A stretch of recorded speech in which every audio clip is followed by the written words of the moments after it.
पुष्प लेकर के प्रभु श्री राम पुनः महलों में आए। वही दिन आया जिस दिन धनुष यज्ञ था। दूर दूर से राजा महाराजा उस धनुष यज्ञ में आने लगे। दूर दूर से राजा महाराज उस धनुष यज्ञ में आने लगे। विश्वामित्र भी राम लक्ष्मण को लेकर के उस धनुष यज्ञशाला में पहुंचे। अच्छा महाराज दशरथ क्यों नहीं आए? जबकि राजा जनक और राजा दशरथ दो राजा ऐसे थे जो दोनों स्वर्ग लोक में जाते थे इसी शरीर से। तो राजा जनक ने दशरथ जी को क्यों नहीं बुलाया? इतना बड़ा कार्य कर रहे हैं और अब दशरथ जी को क्यों नहीं बुलाई? बुलाना तो नहीं भूले होंगे, जानबूझ के नहीं बुलाए। क्यों? कारण क्या है? तो कहा कि एक बार राजा जनक और राजा दशरथ देवलोक गए हुए थे, इंद्रलोक, जहां पर देवताओं की गोष्ठी बैठी और शनि देव और जनक जी के बीच में बातचीत हो रही थी। और बातचीत इतनी बढ़ गई कि वो बात वेदों के ऊपर होने लगी। वो बात वेदों के ऊपर होने लगी। तो महाराज जनक ने अपनी विद्वता से शनि को पराजित कर दिया। और जैसे ही शनि को पराजित किया तो शनि देव को क्रोध आ गया। तो जनकपुर में एक वाटिका थी जिससे जनक जी को बहुत प्रेम था। शनि देव ने उस वाटिका पर कुदृष्टि डाल दी और वो वाटिका जल करके राख हो गई। जब वो बगीचा जल के राख हो गया तो जनक जी को तो बहुत कष्ट हुआ।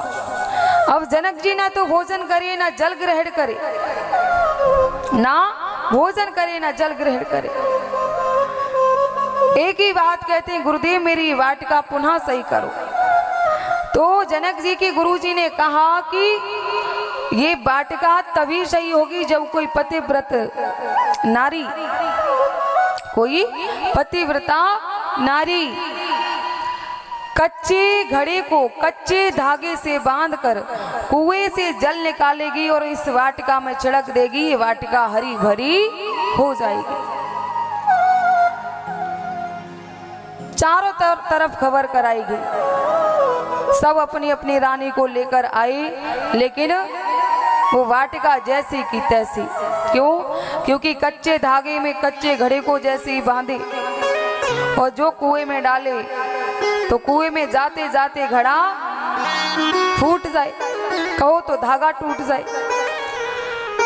राजा जनक बड़े परेशान।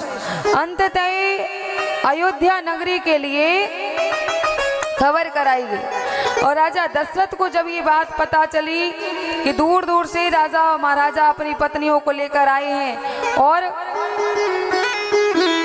किसी से भी ये कार्य नहीं हो पाया, और जो जो राजा आए थे उन राजाओं के नाम उस पत्र में लिखे थे। राजा दशरथ जी घबरा गए। राजा दशरथ जी सोचते हैं कि अगर मैं यहाँ से अपनी रानियों को लेकर के गया और वहां पर ये कार्य नहीं हो पाया तो इस पत्र में मेरा भी नाम जुड़ जाएगा।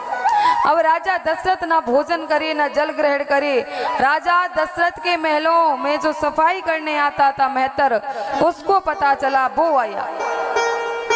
उसने कहा कि अरे महाराज, आप इतनी छोटी सी बात के लिए इतनी चिंता में हैं, आप मुझे आज्ञा दें, मैं जाता हूं। राजा दशरथ ने कहा कि तेरे करने से क्या होगा?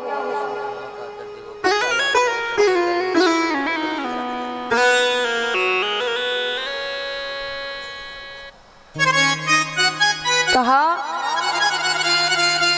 कि तेरे से क्या होगा?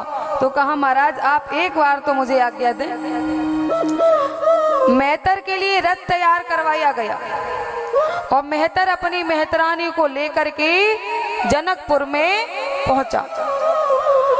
लोग हंसी बनाने लगे। लो राजा दशरथ डर गए इसलिए मेहतर को भेज दिया। राजा दशरथ डर गए इसलिए मेहतर को भेज दिया। मेहतर ने कहा कि राजा दशरथ के ऊपर उंगली तब उठाना जब हम अपने कार्य में असफल हो जाएं। कच्चे घड़ी को मंगवाया गया, कच्चे धागे को मंगवाया गया। मेहतरानी ने कच्चे धागे से जैसे ही कच्चे घड़े को बांधा और कहा अगर मैं पतिव्रता नारी हूँ तो ये घड़ा फूटेगा नहीं, धागा टूटेगा नहीं। और उस कुएं में डाला। जैसे ही कुएं में डाला तो ना तो धागा टूटा ना ही घड़ा फूटा। और अंदर से जल लेकर के मेहतरानी ने पूरे वाटिका में छिड़क दिया। तो उसी समय राजा जनक के मन में डर बैठ गया। और राजा जनक सोच रहे थे कि जब राजा दशरथ का मेहतर इतना धर्मात्मा है तो राजा दशरथ आएंगे तब क्या होता।